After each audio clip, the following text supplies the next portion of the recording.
Salaamaaleykum sama gars yi donc bi mooy testeur dernière génération waaw testeur dernière génération effet magnétique fii xam nga am na aussi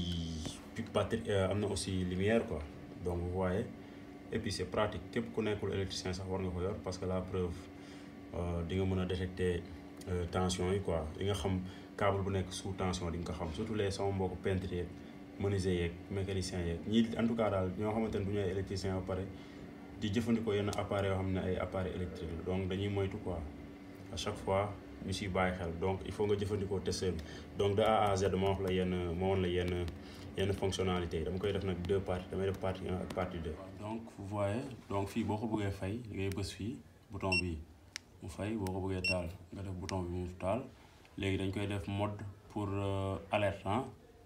ok gis nga muy mooy mode alerte donc léegi mode alerte ça consiste à quoi regardez xoolal vous voyez neutre laay gis nii xoolal su ma gënee jege gis nga actuellement danger maa ngi gis phase n'est-ce pas boo demaatee nii ok léegi donc dañuy xool mode continuité bi donc dañuy appuyer fii live bësaat OL bi voilà si OL bi du gis ngeen kii bi continuité bi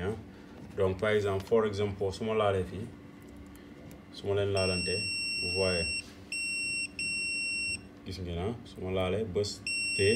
gis nga donc ce qui veut dire que maa ngi en mode continuité. ok gars yi léegi ñu testé alternative courant alternatif bi donc branché nañ suñu deux fils aparté yi donc dañuy taal tàkk na. donc dañuy xool suñu courant alternatif fu mu nekk donc on y va live OL bi continue la OL bi continue la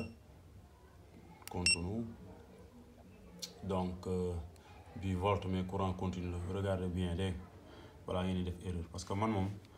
barkaati démb moo si mujj Ziguinchor bi may laq testeuru jàmbur benn électricien vite fait kay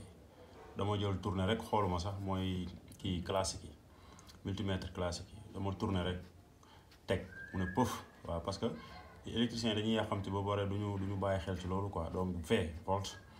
mais yow ñun bu ñu gën a intéressé mooy AC ok donc gis nga ko mooy AC ana Moussa muy nii AC gis ngeen ko AC obturateur yi original la ok vous voyez jàpp naa courant AC bi lan la ma bindal fii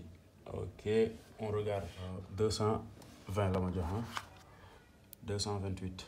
vous voyez ok 228 volts donc it's cool that's good yeah it's exactly donc su ma defee nii mu ngeen mel ni lu gis benn 8 fii mais à vrai dire li réserve kii la mais vous voyez comme ça 228 vous voyez